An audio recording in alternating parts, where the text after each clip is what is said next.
In this half hour with the latest in the search for those two missing teenage girls on Utah Lake. The two girls went tubing yesterday in the Knolls area of Utah Lake in Saratoga Springs. Officials say their parents called the police after they left and never came back home.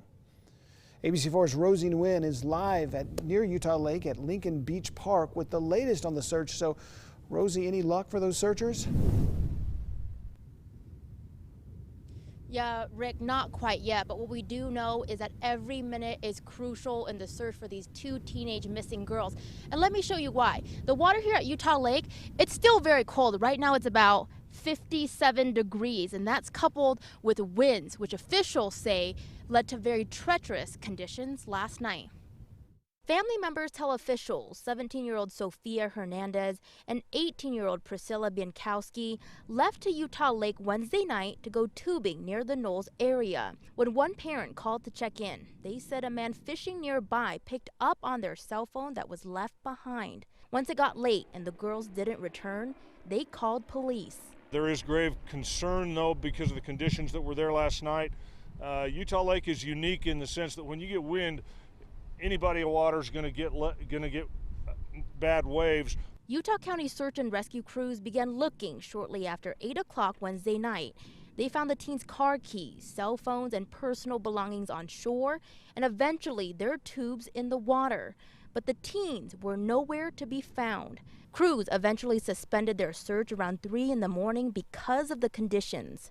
The state parks boat here that has the ability to use the side scan sonar, that's almost impossible to use when the conditions are like this.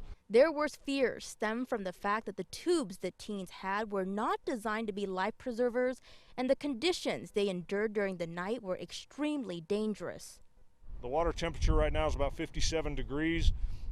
With that kind of water temperature, it would be really, really difficult to maintain lucidity for very long. Human body loses temperature 24 times faster in water than you do in air. Search efforts resumed around 7:30 a.m. with eyes in the sky, water, and on shore. They know time is of the essence and hope Sofia and Priscilla are still alive, waiting for help to come. Well, maybe these gals are holed up someplace and got injured and just freezing their buns off. Yeah, so we know that this job can be incredibly difficult for our search and rescue crews. So they've got to remain positive to keep that momentum going. Now, we asked if these two teenage girls might have been wearing their life jackets at the time of their disappearance. And investigators say at this time there's no information to indicate that they were. Reporting live from Utah Lake, Rosie Nguyen, ABC4 News.